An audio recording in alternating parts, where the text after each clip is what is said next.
মাদারীপুরে যৌথ বাহিনীর অভিযানে বিপুল পরিমাণে ককটেল সহ ঢাল, সরকি ও বিভিন্ন দেশীয় অস্ত্র উদ্ধার করা হয়েছে।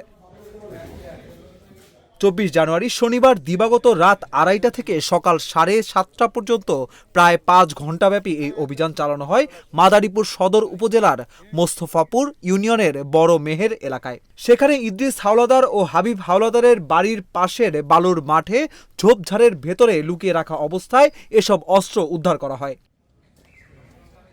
অভিযানের নেতৃত্ব দেন মাদারীপুর সেনাবাহিনীর সদর ক্যাম্প কমান্ডার মেজর রেজওয়ান। এ সময় 2 প্লাটুন সেনা সদস্যের সঙ্গে অভিযানে অংশ নেয় মাদারীপুর সদর মডেল থানা পুলিশ।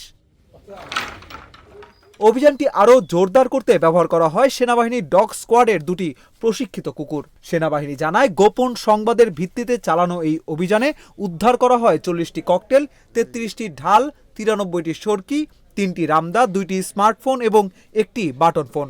তবে অভিযানের সময় কাউকে আটক করা সম্ভব হয়নি বলেও জানানো হয়েছে।